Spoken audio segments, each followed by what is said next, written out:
Communauté TV Rogers, Ottawa.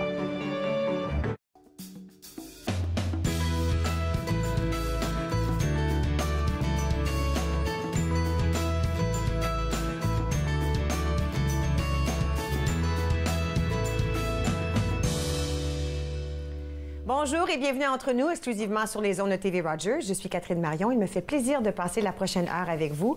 Malgré la neige qui tombe dehors aujourd'hui, le printemps n'est pas très loin. Et puis le mouvement d'implication francophone d'Orléans, donc MIFO, vous savez, c'est ça que ça veut dire à MIFO, Mouvement Implication francophone Orléans. Ils annoncent sa nouvelle programmation de cours et d'activités pour le printemps et l'été 2018. Et les inscriptions commencent dès aujourd'hui. Alors, Mélanie Gatt, qui est directrice du Centre Séraphin Marion d'Orléans et des activités récréatives, elle dit « Le printemps arrive officiellement dans quelques semaines et au MIFO, ça nous donne le goût de bouger, socialiser, danser, jouer de la musique et surtout nous amuser. » La session printemps-été des cours et activités récréatives s'annonce palpitante avec ses nombreuses sorties, événements pour toute la famille et nouveautés. Alors, il y a près de 20 activités et plus de 50 cours qui seront offerts chaque semaine dès avril prochain, qui est le mois prochain, c'est pas très loin. Alors, le MIFO, à travers son programme pour les retraités et le Centre Séraphin Marion d'Orléans, a préparé une programmation éclatante de cours, de sorties et d'activités pour les 50 ans et plus. Alors, de mars à juillet, les retraités visiteront des nouvelles destinations cette année. Alors, le Château Montebello au mois de mars, extraordinaire, le Centre du Carrousel, le Musée de la GRC et le Musée de l'Agriculture et Alimentation au mois d'avril. On y va à Lorignal pour voir la pièce La dernière pendaison au mois de juin. On visite Sherbrooke et Magog pour une croisière et un spectacle au mois de juillet. Et à Maxville pour les Glengarry Highland Games au mois d'août. Les retraités pourront également choisir parmi une grande variété de cours. Alors, il y a l'art, méditation, conditionnement physique, des langues et encore plus. En nouveauté cette saison, la porterie par façonnage et l'histoire de l'Égypte. Poterie, est-ce que je dis porterie? Poterie, pardon. Les activités hebdomadaires seront de retour ainsi que les événements spéciaux tels que les soupers dansants, on les aime tous, et les dîners-conférences. Maintenant, pour les adultes de moins de 50 ans, on pourra se garder en forme grâce à des cours de Zumba, de Tabata, qui est un genre de bootcamp, yoga, on peut même relaxer grâce au tai chi et à la méditation. Les artistes profiteront des soirées peinture nocturnes et des journées courte pointe en folie. Ils découvriront aussi des nouveaux talents artistiques avec des cours de journal créatif et apprendront l'espagnol. En nouveauté, ils pourront s'initier à la dégustation de bière le 13 avril. Je pense que je vais m'inscrire pour celui-là en particulier. Alors que le 11 mai, ils pourront découvrir les vins rosés. Maintenant, dans le cadre du 30e anniversaire du CSMO, on n'oublie pas les familles. Les familles sont invitées à 2 événements. Alors, il y a un déjeuner familial, cabane à sucre, qui se tiendra le samedi 7 avril au MIFO, tandis que le 3 juin, une journée champêtre avec foire gourmande qui aura lieu à la ferme Proux. Alors, finalement, tous sont invités au déjeuner et au dîner franco mensuel, ça se passe donc à tous les mois, ainsi qu'aux soirées de jeux de société bimensuels. Il ne faut pas oublier l'école de musique, très populaire. Les professeurs de l'école de musique enseigneront jusqu'en juin 2018 et l'année se terminera avec les récitals annuels. Et suivra une session d'été de 7 semaines pour le mois de juillet et le mois d'août. Les élèves de tous les âges apprendront le piano, le chant, guitare, basse, la flûte, le violon, la trompette, le trombone, la mandoline, un ukulélé et la théorie musicale. En été, les amateurs de guitare électrique pourront également joindre un groupe rock. Encadrés par le professeur Michel Foucault, ils seront plongés dans le monde de rock and roll et joueront avec d'autres musiciens passionnés. Le programme comprend 7 sessions privées de 30 minutes et 7 pratiques d'1 heure avec le groupe. Donc, comme vous pouvez voir, j'ai mentionné simplement ce qui se passe en gros. Il y a plein d'autres choses à voir aussi. Il faut aller voir le site web mifo.ca ou bien présentez-vous en personne. Ils sont situés à Orléans, c'est très facile à trouver. amplement de stationnement gratuit en plus. Et puis, vous pouvez vous inscrire aux activités qui vous intéressent le plus pour vous et pour votre famille. Et puis, tout au long de l'année, il y a toujours des choses qui se passent. Et puis, nous, ici, entre nous, il nous fait plaisir de toujours mentionner quand ils ont une activité spéciale ou une sortie spéciale où les gens peuvent s'inscrire et y aller. Mais il ne faut pas tarder parce que souvent, ces choses-là, toutes les places se vendent rapidement ou se remplissent rapidement. Alors, allez visiter tout de suite mifo.ca ou le faire en personne. Je crois qu'il faut le faire soit par téléphone ou par personne. Si je ne me trompe pas, j'ai vu ça hier quand je regardais le site Web. Mais vous pouvez regarder le site Web pour voir les activités et avoir le numéro de téléphone et puis faire l'appel nécessaire pour vous inscrire aux activités excitantes de ce printemps, cet été. Maintenant, aujourd'hui, nous avons le plaisir de recevoir les élèves du programme de journalisme au Collège La Cité. Avec leur professeur, M. Daniel Tremblay, nous aurons la chance de voir les reportages qu'ont dû compléter ces jeunes journalistes, ainsi qu'un aperçu du programme qui les a inspirés. Alors, nous allons rencontrer Judy avec un reportage intitulé « Quand le passé s'éteint », Aziza, un reportage « Ni forcée ni soumise », Andréi et son reportage « Elle aussi », et ensuite, Émilie avec son reportage « Tyranne au sucre ». Mais en premier temps, nous allons parler avec le professeur, M. Daniel Tremblay, qui enseigne atelier de journalisme et été. Nous revenons dans un petit moment. Restez avec nous. Vous regardez Entre nous sur les ondes de TV Rogers.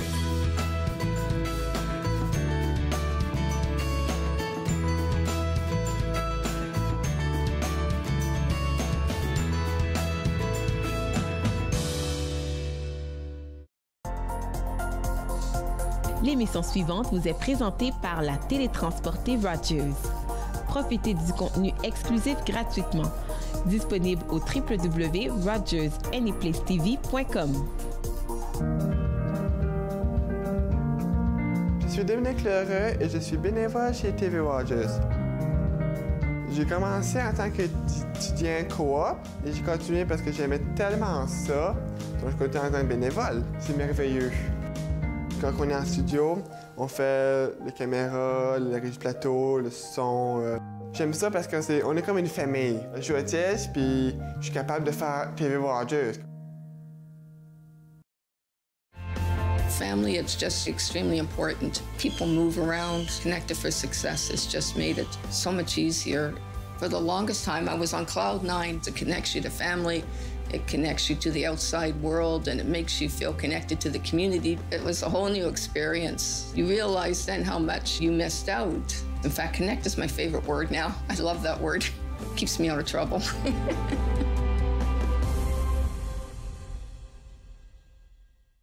À la prochaine émission de Ta carrière, ton histoire, on reçoit 4 élèves qui nous parlent de leurs rêves de carrière, leurs buts, leurs obstacles.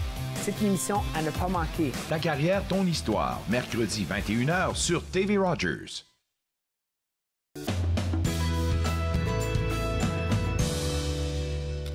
Vous êtes de retour entre nous sur les ondes de TV Rogers. C'est une émission vraiment spéciale aujourd'hui parce que nous allons rencontrer des élèves gagnants en plus, qui ont fait comme un reportage, si on veut, et nous, on va avoir la chance de les voir. En premier temps, il faut parler au professeur. Monsieur Daniel Tremblay. Bonjour, professeur, Catherine. le cours s'appelle Atelier de journalisme télé. Tout à fait. Et puis c'est ça. Quel genre de jeunes qui se joignent à ce cours-là, à ce programme-là? Bien, ce sont tous des étudiants qui sont inscrits dans le programme de journalisme. C'est ça. Donc, par définition, ce sont des jeunes curieux, aventuriers, qui aiment le français, parce qu'il faut aimer raconter une histoire, donc écrire. Et avec Atelier télé, bien, on leur apprend à réaliser un reportage télé, c'est-à-dire faire la recherche, se rendre sur les lieux avec la caméra, seuls. Alors, ils ne sont pas de caméraman, ils sont complètement seuls, ils font leur reportage seuls et faire le montage et nous raconter une belle histoire, la plus belle histoire possible. Et c'est le journalisme, je dis souvent, que, là je prêche pour ma paroisse, ben oui. le journalisme, je trouve que le journaliste, c'est le plus beau métier du monde parce qu'on part à l'aventure, comme Tintin. On rencontre des gens super intéressants, on apprend à chaque on va à des endroits, discute. tout à fait, c'est différent à chaque jour. Oui.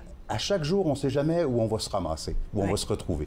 Fait que c'est ça qui est le fun. Alors, les jeunes qui sont dans le cours de journalisme, est-ce que pour eux, l'apprentissage, c'est seulement être journaliste comme tel, ou ils apprennent aussi, comme nos jeunes, les caméras, qu'est-ce qui se passe derrière, ou ça, c'est un cours différent? Bien, c'est justement, c'est que à la collégiale, on essaie de correspondre d'abord au marché du travail, et de plus en plus sur le marché du travail, on s'attend à avoir des étudiants polyvalents.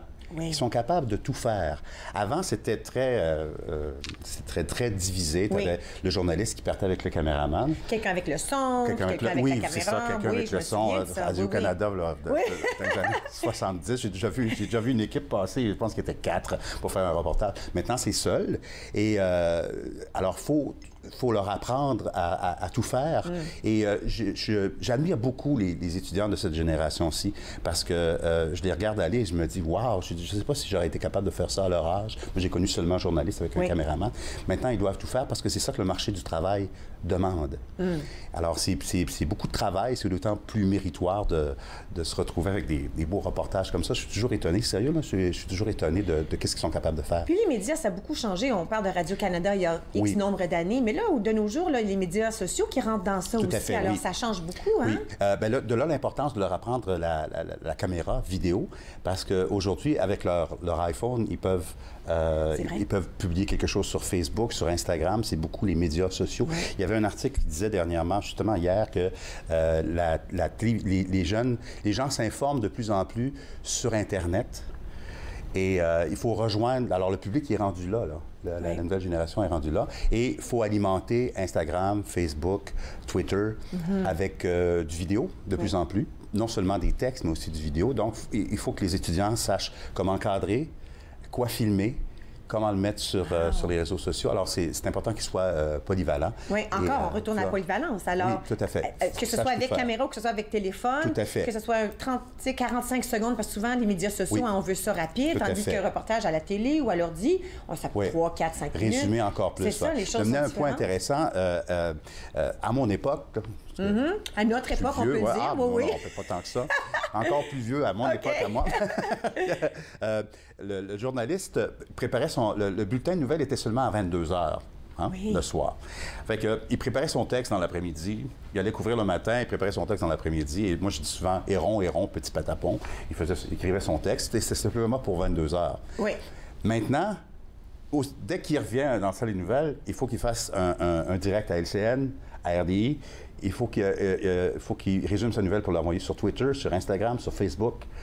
Il faut que la nouvelle sorte tout de suite. Et il faut la résumer. C'est beaucoup plus de travail qu'avant. Oui. On leur demande beaucoup plus qu'avant. Mais la nouvelle génération, comme je vous dis, ils m'épatent. Oui. Ils sont capables de le faire. Mais c'est beaucoup de travail. Incroyablement. Est-ce que vous trouvez que le journalisme de nos jours, c'est plus les garçons, plus les filles, ou c'est égal, pas mal, les gens qui se joignent au programme? Vous m'auriez posé la question, là, à 4-5 ans, j'aurais dit il y a beaucoup de filles, mais là, il y a de plus en plus de gars, ça me rassure. Là. Mais au début, il y a quelques années, étonnamment, j'avais peut-être pas 75 de filles. Gars et filles, il n'y a pas de problème.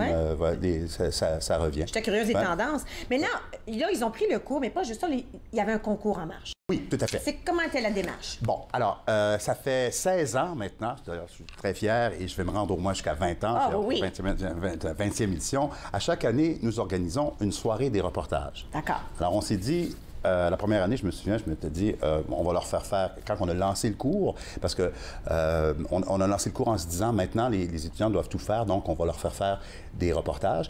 Mais là, moi, je me suis dit, tant qu'à faire un reportage, faisons un concours, présentons nos reportages lors d'une grande soirée où on invite... Les juges sont constitués des directeurs d'information des stations de télé de la région. Wow.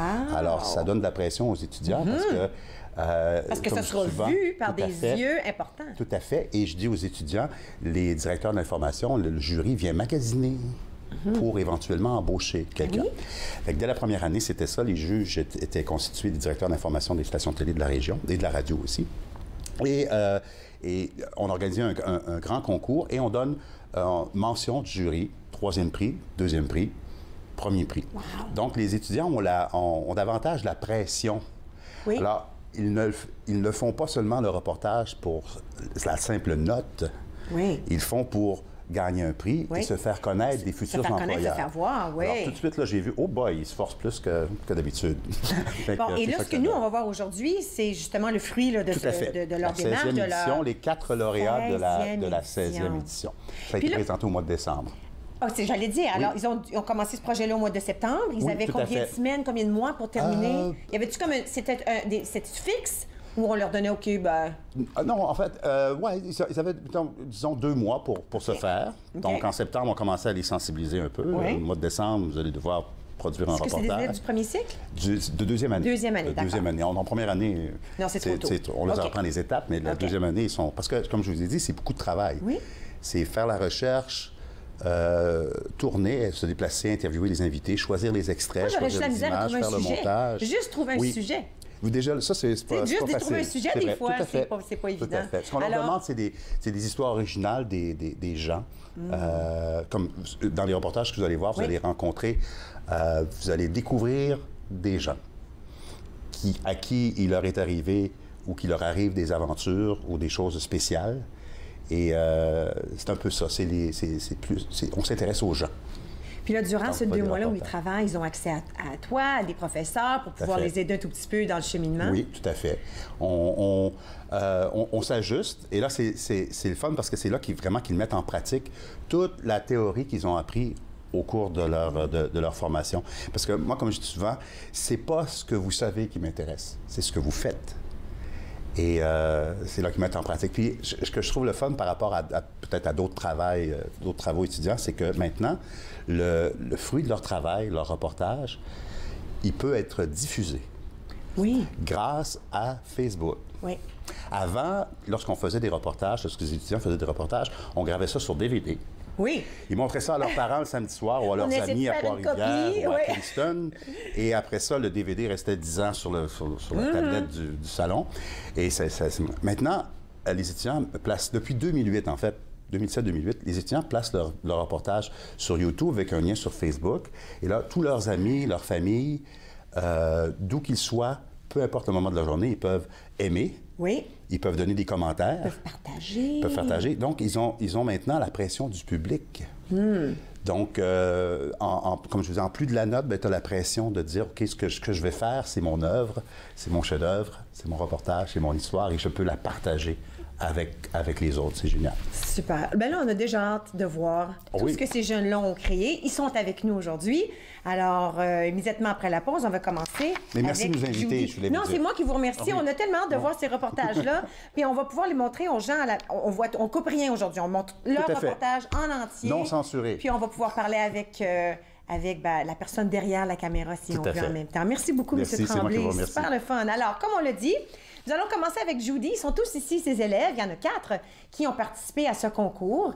Et puis, c'est un projet de cours, mais ces 4-là, ils ont gagné des prix. On va vous annoncer tout ça après la pause. Restez avec moi, vous regardez Entre nous sur les ondes de TV Rogers.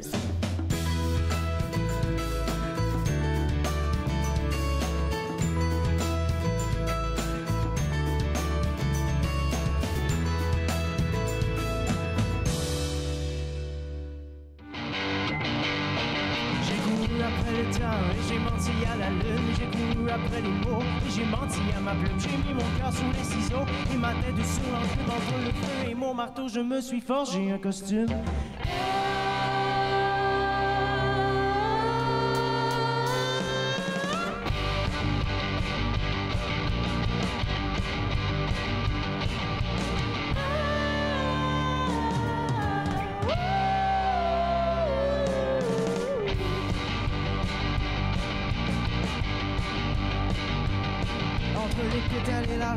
La tige et la racine se cachent les secrets de l'amour. Quelque part en deux étaient la date autour du soleil. Et puis ça change plus, c'est pareil. La tête me tourne, il y a une toune qui me pousse entre les 2 oreilles.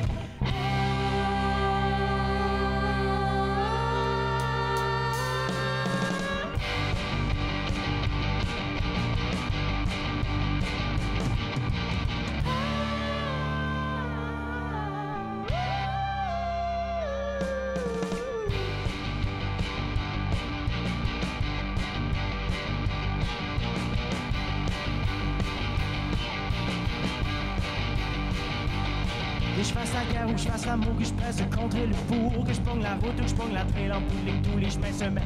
Le poignet sur le chemin du doute avec un flat sur la conscience. La mise à plat les bras puis les yeux plus gros que la...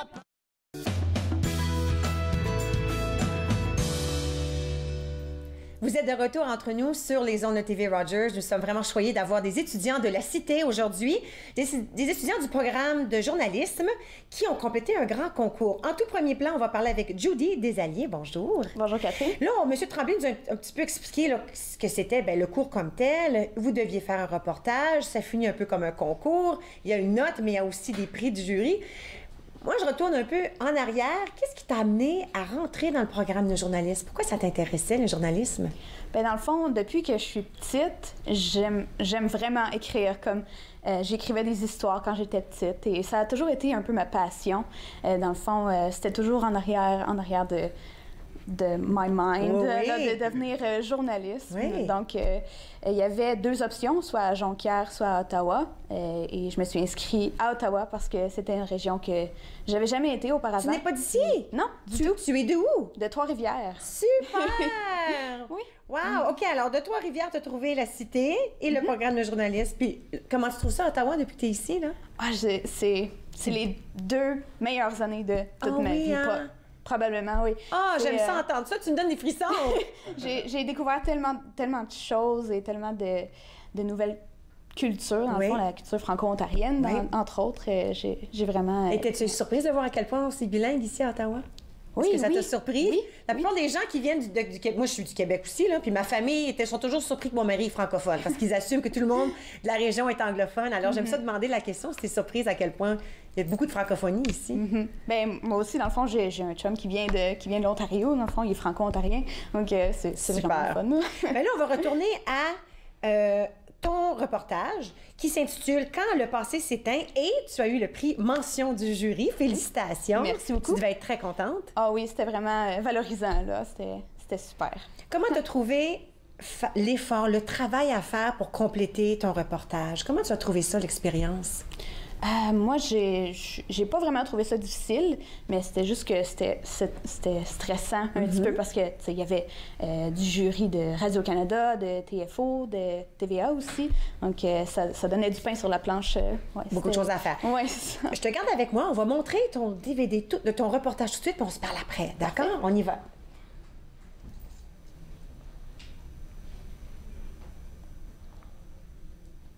Je ne me rappelle plus. Gilles Desalliers, 74 ans, a été diagnostiqué de la maladie d'Alzheimer il y a 3 ans. Il n'est qu'un des nombreux cas de personnes touchées par cette maladie cognitive. Au Canada, plus de 700 000 personnes sont atteintes d'Alzheimer, dont près de 230 000 en Ontario. D'ici 15 ans, 1,5 million de personnes en seront atteintes. Gilles confie que la maladie lui fait peur. La maladie d'Alzheimer, je pense que c'est une des pires maladies.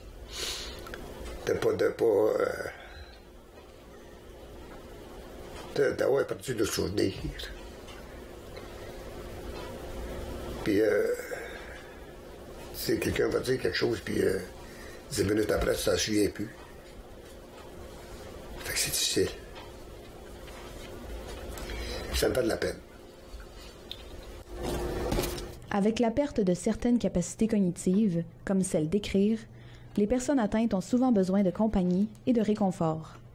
La Société d'Alzheimer nous rappelle que ce sont les souvenirs qui s'effacent et non les émotions. Les émotions vives ne s'oublient pas. Si la personne qui est atteinte me côtoyait, elle a eu un bon moment avec moi, quand elle va me revoir, elle va être contente de me revoir. Alors, les émotions ne s'oublient pas. Par contre, le rationnel, il n'est plus là, le jugement n'est plus là. C'est pour ça qu'on dit le cœur ne fait pas d'Alzheimer, parce que ces gens-là, ils ont toujours la capacité de ressentir les émotions, d'aimer et d'être aimé aussi. Je n'ai pas tellement de remords de ça, parce que, tu sais, je me dis que c'est l'âge, c'est la mémoire. Je peux pas rien y faire, moi, là, tu sais. Il est pour l'instant impossible d'arrêter la progression de cette maladie incurable. La molécule idalopyridine, qui était porteuse d'espoir, s'est révélée inefficace. Une autre molécule, la J147, a permis de traiter l'Alzheimer et d'estomper les traces de vieillissement dans le cerveau des souris, et on s'apprête à la tester sur les humains. Christine Thibodeau, spécialiste en santé mentale, reste optimiste qu'un jour, les chercheurs vont trouver une façon de ralentir les effets de l'Alzheimer. J'ai de l'espoir qu'un jour, on va trouver vraiment, on va pouvoir mettre sur le marché un traitement qui va arrêter ce processus-là au niveau du cerveau. Et à ce moment-là, comme on a fait dans les études antérieures au niveau de la recherche, on a trouvé des médicaments très efficaces. Alors, on va sûrement trouver quelque chose avec l'Alzheimer et avec d'autres problèmes cognitifs. Mais ça peut être un long processus, effectivement. Il y a un processus très coûteux pour les compagnies. Je suis en bonne santé. Je pense que vivre encore, je sais pas, 8-10 ans. Là. Si le bon Dieu, si le bon Dieu veut bien m'accorder ça. Combien d'années de mariage? Avec la maladie, les patients atteints se retrouvent bien souvent isolés et peuvent présenter des signes de dépression. Ce n'est pas encore le cas de Gilles, qui peut compter sur le support de ses proches. J'espère d'être heureux jusqu'à temps que je meure, dans le fond. Si je vis malade ou quelque chose de même dans un foyer à quelque part, j'en aurais pas connaissance. Malgré l'Alzheimer, le père de 2 enfants et de 12 petits-enfants n'entend pas laisser filer le bonheur entre ses mains. Judy-Anne Desalliés pour le Collège La Cité, Ottawa. Bravo! Merci. Ah, c'est tellement beau! C'est Merci. tellement beau. Ça, c'est un membre de ta famille, ça, Oui, ce monsieur-là. Oui, c'est mon grand-père. Comment tu trouves ça, faire une entrevue, un reportage comme ça avec quelqu'un que tu aimes tellement? C'était touchant, là. Ça m'a fait pleurer aussi. J'en doute pas. Oui, c'est ça. Super bien fait. Tu es satisfaite quand c'est tout fini, tu regardes ça. Est-ce que tu tannes de le revoir, ton reportage, ou tu tannes jamais? Non, c'est vraiment... ça rend fière, dans le fond, de se voir. Oh, tu mérites de l'être. Tu mérites d'être fière parce que c'est vraiment très fils. Tu aurais pu mettre ça en plein sur la TV durant l'heure de mon souper quand je regarde les nouvelles, puis j'aurais cru que c'était professionnel au bout. Merci. Oh, c'est gentil. Félicitations. Écoute, je te souhaite bon succès. Il te reste encore combien d'années d'études au programme? Je gradue dans 1 mois, dans le fond. Oui. Bien, félicitations avec tout ce qui s'en vient dans le futur pour toi. Merci beaucoup. Super bien fait. Alors, c'était Judy Desalliés avec le prix mention. Son reportage s'intitulait « Quand le passé s'éteint ». Maintenant, on s'en va à la pause. À notre retour, on va rencontrer un deuxième élève. Cette fois, Aziza Mokoko, elle sera ici. Son reportage s'intitule « Ni forcée, ni soumise ». Restez avec moi, vous regardez Entre nous sur les ondes de TV Rogers.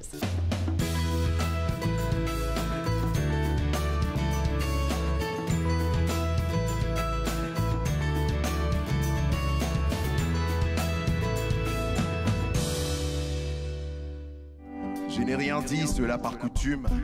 Je n'ai rien écrit, l'histoire se résume aux souvenirs de nos soirées intimes. Le cœur battant encore plus fort au tempo de ma plume.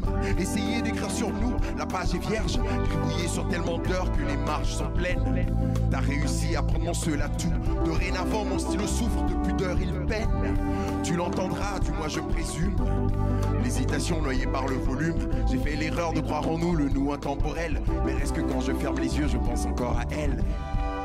Erreur et lapsus, obtus et confus, de cette peur préconçue, mes lapsus me consument.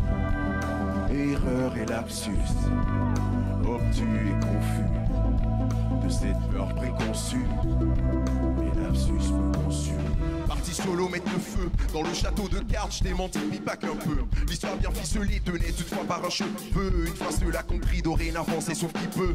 Perdu, j'ai ce cheveu sur le bout de la langue. Conçu un jeu de mots et qu'à cela nous tienne.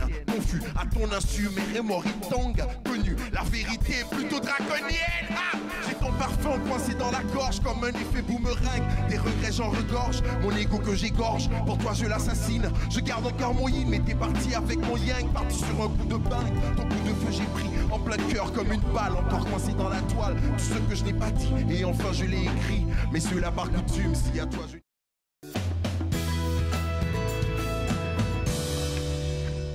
Vous êtes de retour entre nous sur les ondes de TV Rogers. Nous allons parler à notre deuxième étudiant du programme Atelier de journalisme télé au Collège La Cité, Aziza Mokoko. Bonjour. Bonjour. Comme j'ai demandé à Judy, qu'est-ce qui t'a inspiré à rentrer dans le programme de journalisme? Alors moi, j'ai toujours aimé l'écriture. C'est vraiment ma passion. Et du coup, je me suis dit, pourquoi pas faire ça? Parce que si vous voulez, j'ai déjà fait un baccalauréat en histoire. Donc c'était la suite logique pour moi de continuer un petit peu dans cet aspect-là. Incroyable. Et puis là, pour toi, félicitations, tu as gagné le 3e prix. Merci. Et ton reportage se nomme Ni forcée ni soumise. Est-ce que tu veux un tout petit peu nous dire de quoi ça parle avant qu'on le regarde? Oui. Alors, en fait, il y a beaucoup de cette controverse-là sur la loi 62, que ce soit ici ou même un peu partout en Europe. On voit que les femmes musulmanes qui sont voilées sont parfois victimes d'islamophobie, etc. Et donc, je parlais avec une amie au téléphone qui est en France et qui m'expliquait, qui me disait, lors de la discussion, elle me disait, les femmes voilées au Canada ont quand même de la chance comparé à nous ici. Parce que en France, on ne peut pas se voiler et aller à l'école ou travailler dans les lieux publics, etc. Et donc, je me suis dit, pourquoi pas essayer de voir comment ça se passe ici de ce côté-là, comment les femmes voilées canadiennes, elles vivent ça. Et donc, je prétends pas que toutes les femmes voilées vivent ce que ces femmes-là vivent, mais on a quand même une petite partie qui se sentent mises un petit peu de côté, marginalisées, si je puis dire. Mais regarde, on va regarder le vidéo tout de suite. Oui. Puis après ça, on aura quelques secondes pour en discuter après. Bon. Alors, on regarde Ni forcée ni soumise de Aziza Mokoko.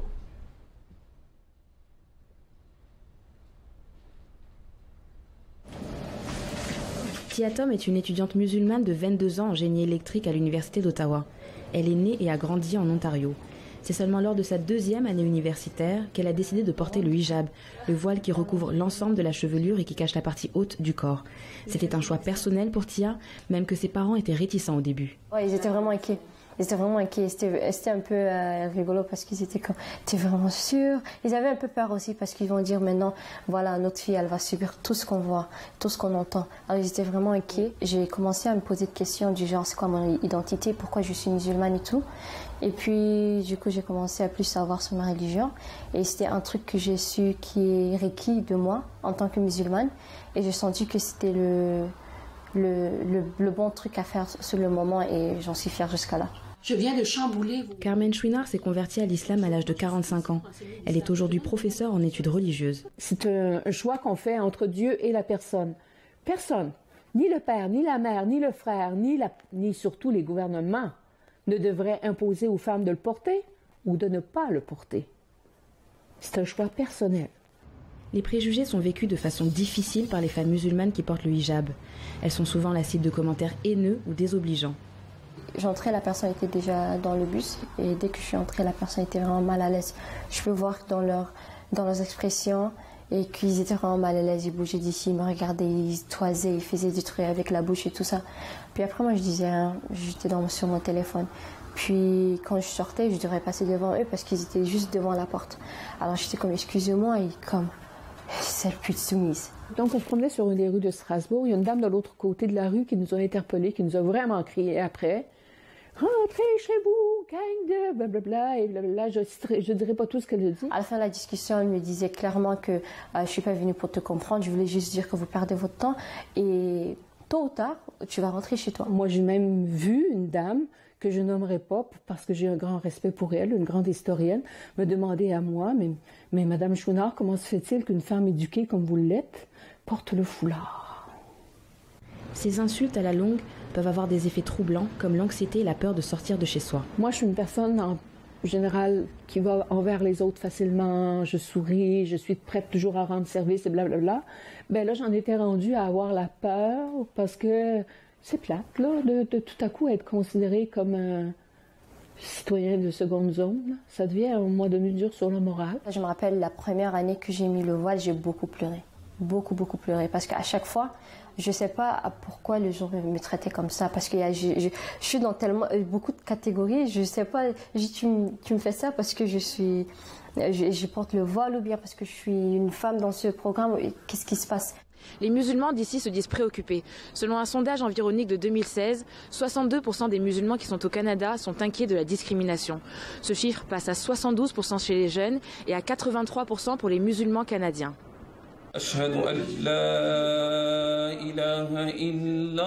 Pour Mohamed, imam aux mosquées d'Ottawa et de Gatineau, toute cette polémique sur le port du voile réside dans l'incompréhension de la place de la femme dans l'islam. Le voile, selon lui, est et devrait être un choix personnel.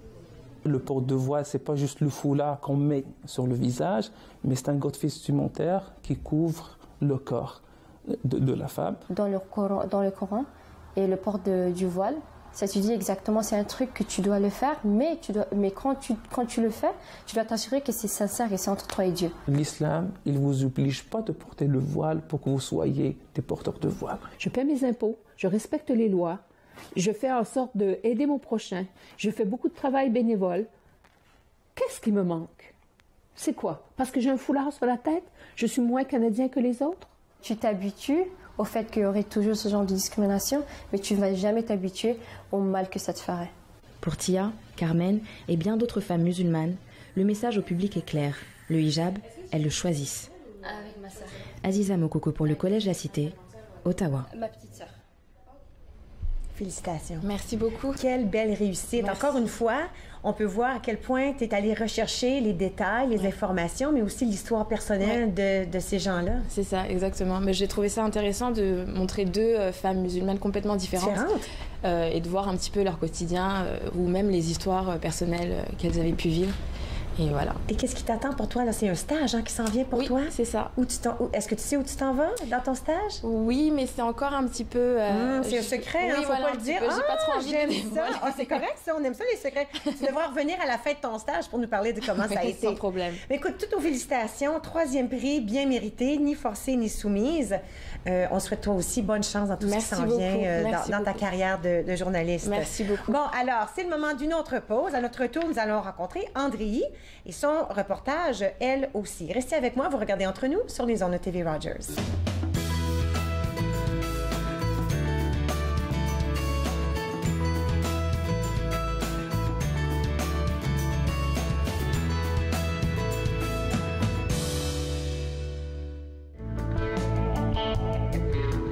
Gisèle,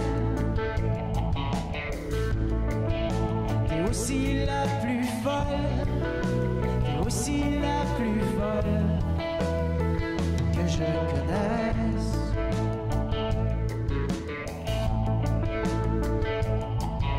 Mais Gisèle, t'as les plus beaux seins, t'as les plus beaux seins que j'ai vu.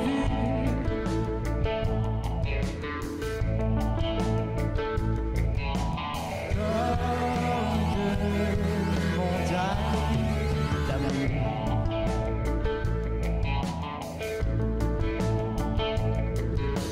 Comme de montagnes d'amour.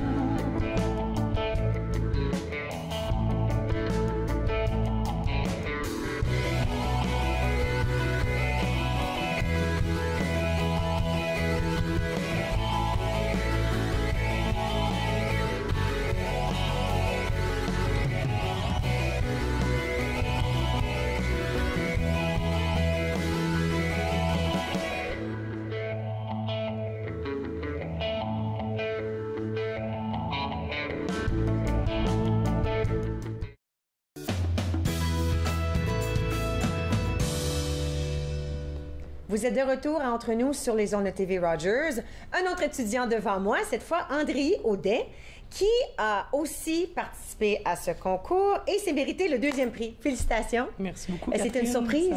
C'était une surprise quand on dit, là, Andréi, 2e prix. Ben, j'ai travaillé assez fort, donc c'était pas une grosse surprise? C'était pas une grosse surprise, mais ça. c'est quand même une surprise parce que ça fait toujours plaisir de recevoir un gage de remerciement comme ça. Moi, je l'ai vraiment pris comme ça. C'est une grosse dose de remerciements que j'ai reçu en ayant le 2e prix pour mon reportage. Et puis, comme j'ai demandé les 2 premières journalistes qui étaient avec moi, qu'est-ce qui t'a inspiré d'aller dans le journalisme comme carrière? Ben, pour être honnête avec toi, Catherine, depuis l'âge de 8 ans, je suis passionnée par le journalisme. Je me souviens encore, le 18h, le bulletin de nouvelles devant la télévision. Souper, pas souper. Moi, je regardais le bulletin télévisé, donc ça m'a toujours passionnée. Au départ, un petit peu pour la télé, mais je me suis rendu vite compte que c'était bien plus que ça. C'est un service qu'on rend à la population, de pouvoir les informer, de savoir qu'est-ce qui se passe chez eux, puis qu'est-ce qui les touche là, au quotidien. Donc ça, c'est vraiment c'est vraiment ce qui est venu me chercher du journalisme, puis c'est pour ça que La Cité, là, le programme en journalisme, c'était tout naturel pour moi d'y aller. Maintenant, ton reportage s'intitule #, elle aussi. Oui. Qu'est-ce qui t'a inspiré? Qu'est-ce qui m'a inspiré? Bien, au cours des dernières semaines, il y a eu une grosse vague là, de dénonciations, d'allégations, puis d'agressions sexuelles sur les réseaux sociaux. Ça a débuté avec Twitter. On a ajouté les autres plateformes. Puis là, c'est là que je me suis dit, OK, donc, il va falloir premièrement que je me trouve quelqu'un qui est prêt à me témoigner d'une agression sexuelle présumée qu'elle a vécue. C'est important de le dire dans mon reportage, c'est une victime présumée. Oui. Puis c'est là, j'ai trouvé ma personne, en fait, sur les réseaux sociaux, en faisant de la recherche sur des groupes. La personne que j'ai, c'est une témoin de Jéhovah qui s'est fait agresser par l'un des membres de sa congrégation, donc agression présumée. Donc c'est de là qu'est venue l'idée de mon reportage, là, d'embarquer là, dans cette vague-là du mouvement #MeToo. Parfait. Alors, sans plus tarder, on va le montrer aux gens à la maison. Alors, voici # elle aussi de Andréie Audet.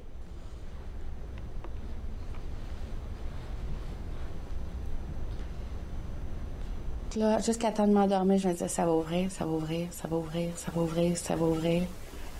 Et ça ouvrait. Ça veut dire qu'il rentrait. Adolescente, Pénélope Herbert aurait été agressée sexuellement et violée à de nombreuses reprises. Son présumé agresseur, qui faisait partie de la même congrégation des témoins de Jéhovah qu'elle, lui aurait fait vivre ce cauchemar de l'âge de 11 à 17 ans. C'est moi qui étais allée garder chez lui. Donc, je couchais là. Donc, pendant la nuit, il venait m'agresser dans la chambre où je dormais. Et les agressions se sont aggravées. De plus ça allait, plus c'était... plus intense. Je pouvais même pas penser que quelqu'un pouvait mettre son pénis dans la bouche de quelqu'un, là. Dimanche matin, à Ottawa, les témoins de Jéhovah célèbrent l'une de leurs 2 réunions hebdomadaires. Elle-même fidèle jusqu'à 18 ans, Pénélope a dénoncé son présumé agresseur à sa congrégation. Elle a voulu aussi rapporter les faits aux policiers, mais on lui a conseillé de se taire. Tout ce qu'ils ont fait, c'est de me dire « tais-toi ». Tu ne parles pas de ça à personne. Premièrement, on ne te croit pas. Puis deuxièmement, tu vas tout salir le nom de Jéhovah si tu en parles. Nous avons tenté d'avoir l'avis des témoins de Jéhovah sur la vague de dénonciations d'agressions sexuelles. À notre 2e passage à l'une des salles du Royaume d'Ottawa, l'un des responsables de la communauté francophone d'Ottawa-Est nous a empêchés de procéder à une entrevue avec l'une des fidèles. Ne sachant plus trop quoi faire de son secret, Pénélope a pris la décision de quitter ses parents à 18 ans. Je me suis sauvée de chez nous, là, parce que j'en pouvais plus. Je trouvais ça super lourd. Mais je me suis ramassée à dormir dehors, en arrière des cabanons.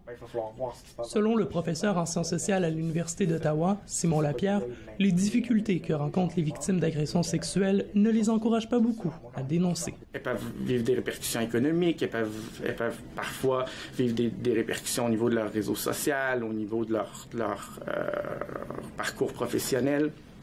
Et donc, il y a plein de bonnes raisons pourquoi les femmes ne dénoncent pas et ne veulent pas dénoncer. Ce ne sont pas tous les accusés d'agressions sexuelles qui sont condamnés. Selon Statistique Canada, en 2014, 48% des accusés d'agressions sexuelles sont condamnés au Canada, contre seulement 38% en Ontario. Le présumé agresseur de Pénélope n'a pas été reconnu coupable. Il y a eu procès. J'ai évidemment perdu. J'avais aucune enquête qui tenait la route. J'avais personne qui pouvait témoigner pour moi. Mais mon agresseur avait plusieurs personnes, des témoins de Jéhovah, qui pouvaient confirmer le contraire de ce que je disais. Mais pour José Laramie du Calax francophone d'Ottawa, le Centre d'aide et de lutte contre les agressions sexuelles, il n'y a pas que la justice pour dénoncer son agresseur. Il y a aussi aujourd'hui les réseaux sociaux. Si tu portes plainte et ça ne fonctionne pas, puis que ça ne satisfait pas justement ton besoin de reprendre la parole et le pouvoir de ta vie, il y a d'autres façons de dénoncer. Et on le voit avec le mouvement MeToo, moi aussi, qui dit, bien, ça ne marche pas en justice, je vais dénoncer dans les médias sociaux. Les gens qui ont commis des agressions sexuelles doivent être punis, autant les hommes que les femmes. Je pense que c'est quelque chose qui mérite que la justice s'en mêle. Ça me lève le cœur totalement. J'ai le goût d'être malade juste à y penser que des filles comme mes amies pourraient vivre des expériences comme ça. Pénélope a déposé une nouvelle plainte à la police contre son présumé agresseur. Elle a espoir que cette fois-ci sera la bonne. Avant de savoir si elle retournera en cours ou non, elle tient à laisser ce message à la jeune adolescente qu'elle a été. Tu vas voir, tu vas t'en sortir. Puis tu vas voir, ça se fait. Ça se fait, tu vas finir par avoir une belle vie. Ou qu'il y a des gens qui vont être avec toi. C'est ça le plus que je voudrais dire. André Audet pour le Collège La Cité, à Ottawa. C'est ça que je voudrais dire. Très touchant. C'était presque un journalisme enquête, là, ça, ce qui se passait là en même temps. Hein? Oui, parce que justement, mes recherches ont débuté justement sur les réseaux sociaux, sur des groupes d'ex-témoins de Jéhovah. Donc, cette dame-là s'est portée volontaire pour témoigner des présumées agressions sexuelles dont elle a été victime.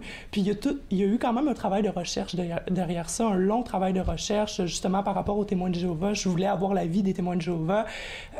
Mais ça devait pas être facile, parce que c'est un groupe fermé, là, les témoins de Jéhovah. C'est ça, c'est un groupe assez fermé. Il y en a même qui contestent parce qu'ils se considèrent comme une religion, il y en a qui les considèrent comme une secte. Donc, c'est vraiment compliqué de rentrer dans les témoins de Jéhovah. Donc, tu t'es fait renier. Je me suis fait montrer la porte dès que je voulais faire une entrevue. J'ai même été surpris que j'ai pu avoir des images de l'une de leurs deux messes, là, entre guillemets. Donc ça m'a surpris, mais il y a quand même eu un long travail de recherche derrière ça pour arriver prêt, puis pour avoir ce produit final-là, vraiment.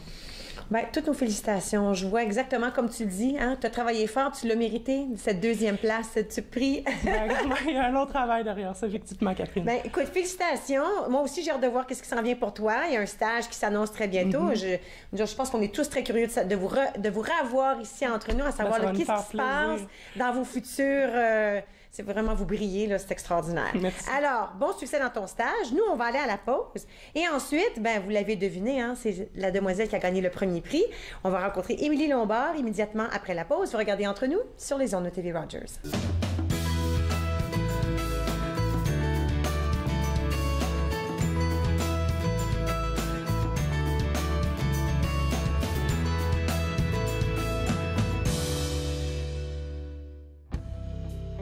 Seul dans notre chambre, je te jure que rien n'est drôle. Les saisons changent, mais moi je reste pareil, comme une feuille à l'automne. Je te manque de sommeil.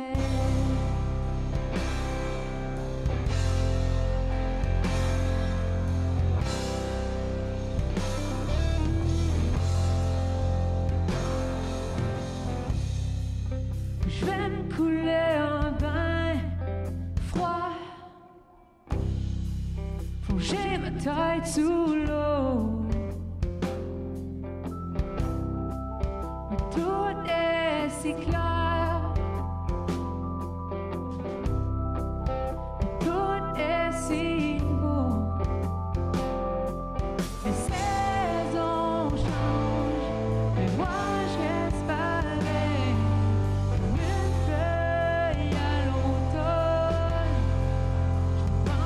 Sommeil.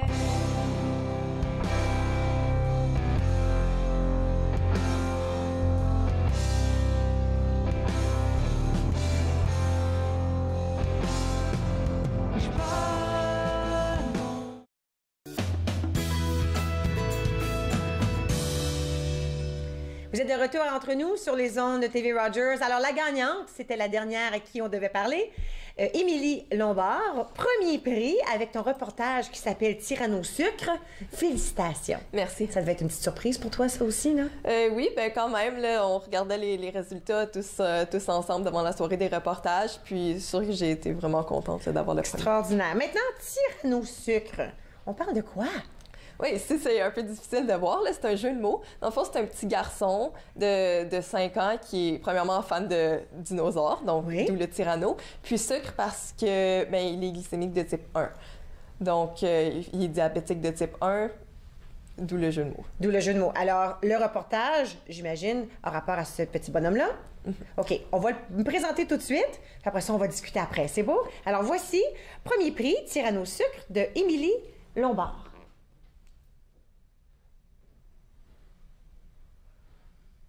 Des gros dinosaures qu'on n'a jamais vus. Le petit Victor Alain Larocque, 5 ans, est un passionné de dinosaures.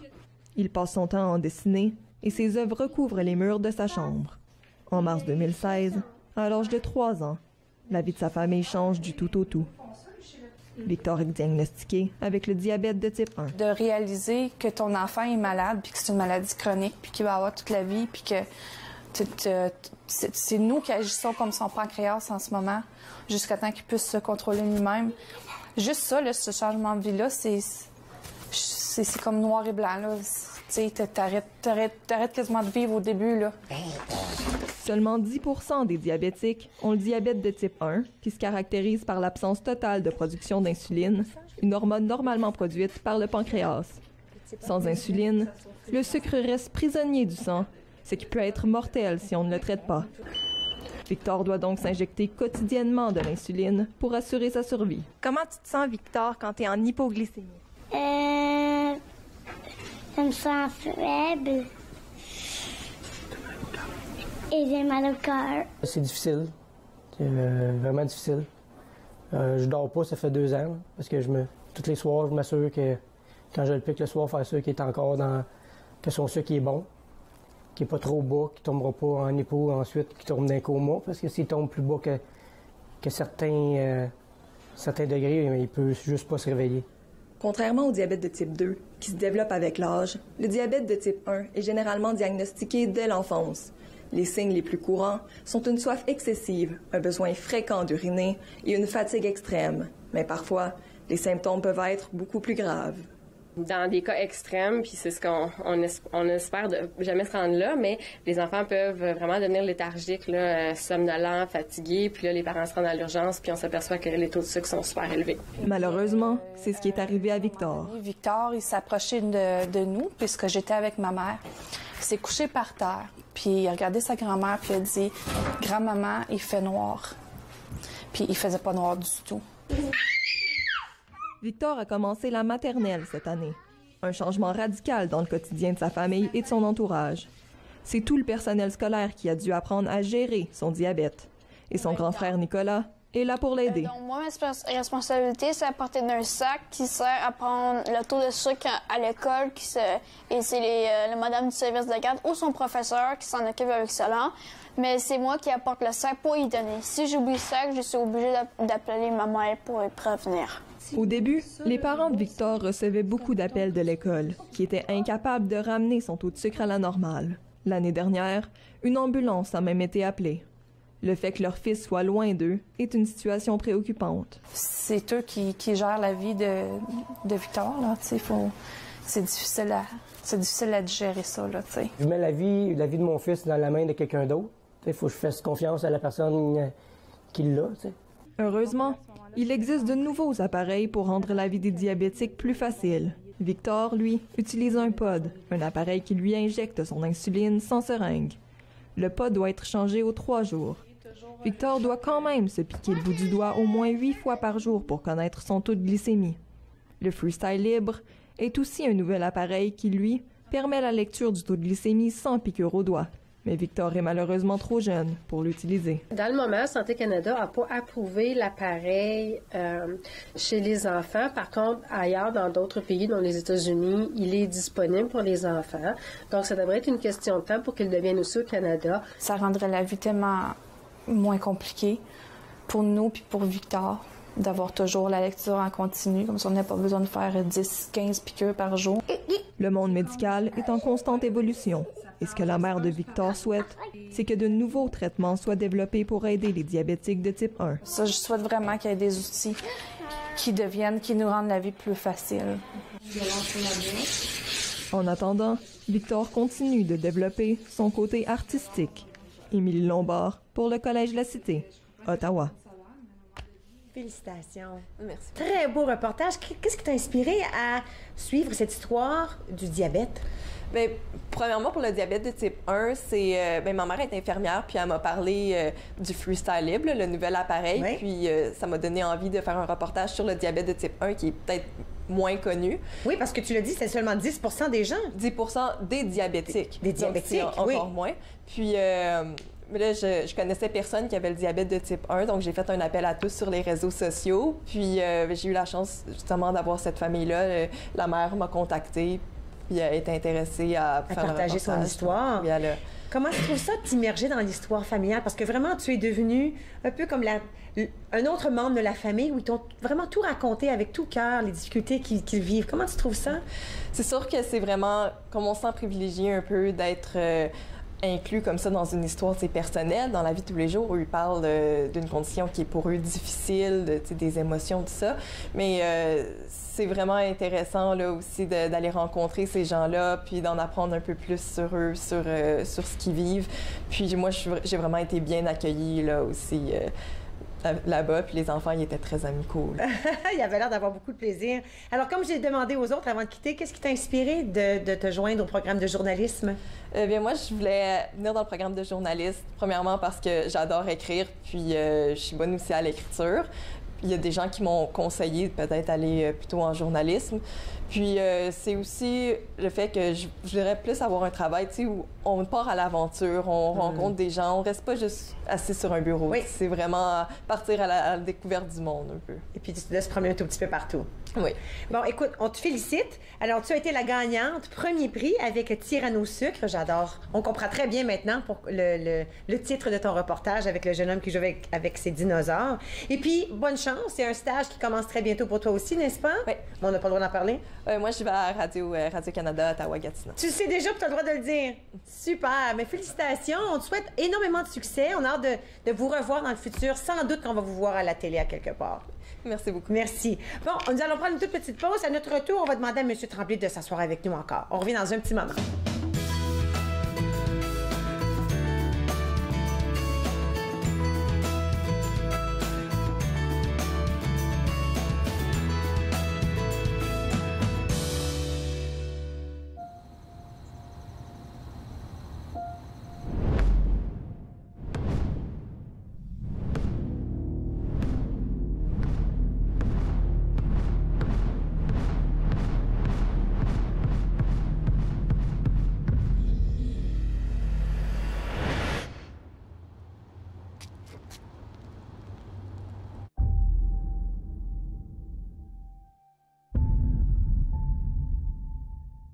On a le sentiment d'appartenir à un groupe à la grandeur de l'Ontario.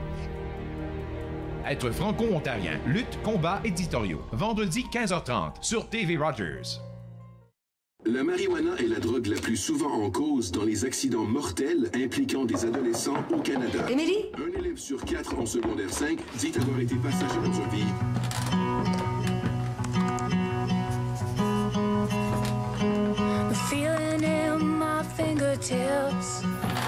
Émilie? C'est difficile de parler des risques de la drogue au volant. Nous pouvons vous aider. Visitez unappelsansréponse.com. Encore jeune, cette semaine, la 20e édition des Rendez-vous de la francophonie, le Festival des sucres à Vanier et la Journée de la femme. Encore jeune, dimanche 19h sur TV Rogers. Sur les ondes de TV Rogers, M. Tremblay, professeur de ces beaux élèves-là de retour. Comment c'était de revoir les reportages? Ah, mon Dieu. Ah, c'était bien. Je re-regardais. Oui. J'ai comme redécouvert, parce que là, ils passent à la télévision, oui. la vraie télévision. La vraie de vraie, là. Et puis, là, je me suis dit, c'est vrai qu'ils sont bons, les reportages. C'est vraiment... Alors, je suis très fier. C'est pas du tout amateur. Non, les gens qui vont... C'est pas, il y a pas, c'est pas amateur du tout. Je pense que, oui, je pense qu'on peut, les étudiants peuvent être fiers. Ça pourrait passer effectivement en ondes d'un matin. Alors, pour ça, là, c'est vraiment... Ça ne doit pas être évident pour les juges de choisir. Non. Wow! Non, c'est difficile à chaque année. Mais vous autres, vous ne faisiez pas partie du membre du jury, hein? OK, une chance. C'est ça qui est le fun, parce que moi, je me dégage de toute responsabilité. Ce sont les juges, les directeurs d'information, les stations de télé de la région qui décident. Et après, moi, je corrige. Ah oui, c'est ça. Oui, il faut faire ça aussi. Puis là, pour eux, les stages commencent très bientôt. Tout à fait, au mois d'avril. Bon, écoute, extraordinaire. Vous allez peut-être les voir à la télévision. Bon, ben, c'est ce qu'on souhaite, hein? Oui. C'est ce qu'on souhaite. On est vraiment choyés que vous venez visiter comme ça chaque année. C'est moi qui vous remercie. Là, je tiens à remercier Roger, effectivement, parce que c'est une occasion super pour les étudiants, une expérience à vivre de présenter leur reportage. On va le faire l'année prochaine encore. Ah, merci. Encore, merci, promis. merci. Bon, on a déjà fini pour aujourd'hui. On se retrouve ici demain à la même heure. Merci beaucoup. On se retrouve à la prochaine. Super.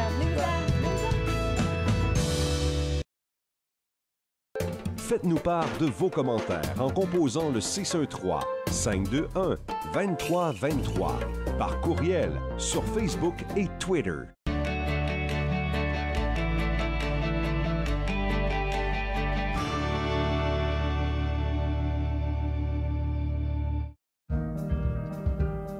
J'ai choisi TV Rogers parce que c'était dans mon champ d'intérêt, produire, réaliser, faire tout ce qui a trait à la télévision, voir comment que ça se passait en arrière de l'écran, les caméras, le montage. Tu le sais pas quand tu commences à regarder la télé puis tu dis, ben, il y a quelqu'un qui pèse sur un bouton qui fait « Hey ».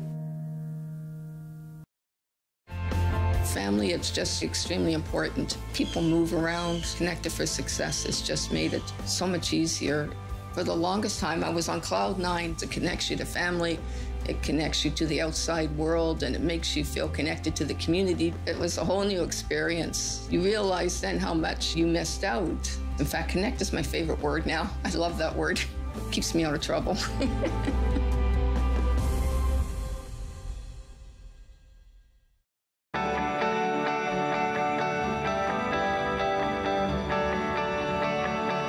Vous regardez TV Rogers.